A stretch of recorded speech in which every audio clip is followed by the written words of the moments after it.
संध्याकाळची वेळ होती. शहराच्या वर्दळीच्या रस्त्यावरून एक माणूस अत्यंत थकलेल्या अवस्थेत चालला होता. त्याचे नाव होते डेव्हिड. वय अवघे 34 वर्षे, पण चेहऱ्यावर जणू साऱ्या जगाचे ओझे होते. एकेकाळी डेव्हिड एक यशस्वी उद्योजक होता. लोक त्याच्या जिद्दीचे दाखले द्यायचे. पण काळाचे चक्र फिरले, व्यवसाय बुडाला आणि कर्जाचा डोंगर वाढत गेला. ज्या मित्रांना त्याने कठीण काळात मदत केली होती, त्यांनी आता त्याचे फोन उचलणेही बंद केले होते. अपमान आणि निराशेने खचलेला डेव्हिड त्या रात्री कोणालाही न सांगता शहर सोडून निघून गेला. स्वतःवरचा विश्वास पूर्णपणे उडाला होता. एका नवीन शहरात अनोळखी लोकांच्या गर्दीत तो एका बागेतील बाकावर जाऊन बसला. त्याचे डोळे अश्रूंनी डबडबले होते. तेवढ्यात मागून एक शांत आवाज आला. बेटा, एवढा का काळजीत आहेस? डेव्हिडने मागे वळून पाहिले. पांढरे शुभ्र केस आणि साधे कपडे घातलेला एक वृद्ध माणूस तिथे उभा होता. त्यांच्या चेहऱ्यावर विलक्षण शांतता होती. डेव्हिडने मन हलके करण्यासाठी त्यांना आपली सर्व कैफियत सांगितली. व्यवसाय, कर्ज आणि तुटलेली स्वप्ने. तो वृद्ध माणूस हसून म्हणाला, मी तुला मदत करू शकतो. माझे नाव रिच स्मिथ आहे. डेव्हिडचे डोळे विस्फारले. तुम्ही तेच अब्जाधीश रिच स्मिथ आहात.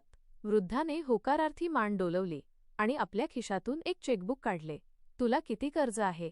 डेव्हिडने हळूच म्हटले, जवळपास $50,000. रिच स्मिथ यांनी चेकवर $5,00,000 लिहिले आणि तो डेव्हिडच्या हातात ठेवला. ते म्हणाले, हे घे. पण एक अट आहे.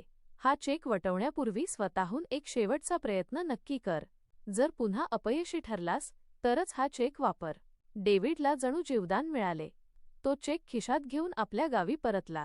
त्याच्या मनात आता एकच विचार होता, माझ्याकडे आता 5 लाखांचा आधार आहे.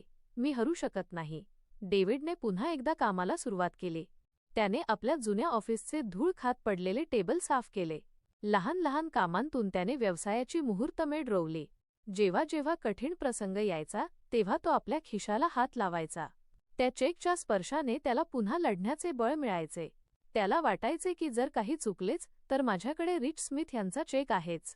हळूहळू 5 वर्षे उलटली. डेव्हिड आता त्या शहरातला सर्वात यशस्वी उद्योगपती बनला होता. त्याने आपले सर्व कर्ज फेडले होते.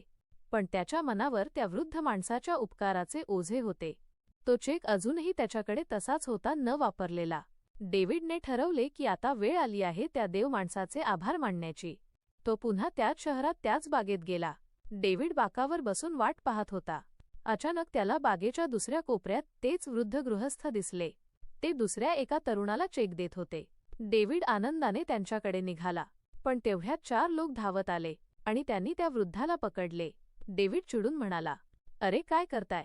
सोडा त्यांना, ते रिच स्मिथ आहेत. त्यापैकी एक माणूस म्हणाला, साहेब, कसले रिच स्मिथ?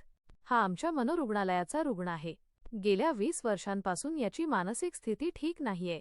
हा दर आठवड्याला इथून पळतो आणि लोकांच्या डायऱ्या चोरून त्यातील कागदांवर चेक म्हणून सह्या करून वाटत सुटतो. डेव्हिडच्या पायाखालची जमीनच सरकली.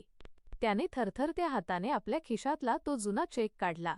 तो चेक नव्हता, तर हॉस्पिटलच्या रुग्णांच्या नावांची एक जुनी यादी होती, ज्यावर रिच स्मिथ स्किझोफ्रेनिया असे लिहिले होते. डेव्हिडच्या डोळ्यांतून पाणी आले, पण यावेळी ते दुःखाचे नव्हते. तो हसलो आणि रडलाही. त्याला समजले की त्याला यश त्या कागदाच्या तुकड्यामुळे मिळाले नव्हते, तर त्या कागदावर ठेवलेल्या विश्वासामुळे मिळाले होते.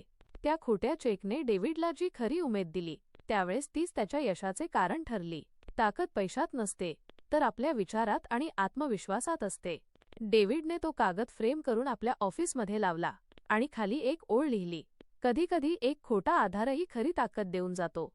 हार मानण्यापूर्वी नेहमी एक शेवटचा प्रयत्न नक्की करा. यशासाठी खिशात नोटांची बंडल असण्यापेक्षा मनात जिंकण्याचा विश्वास असणे जास्त महत्त्वाचे असते. हार मानण्यापूर्वी केलेला एक शेवटचा प्रयत्न कधीकधी संपूर्ण आयुष्य बदलण्याची ताकद ठेवतो.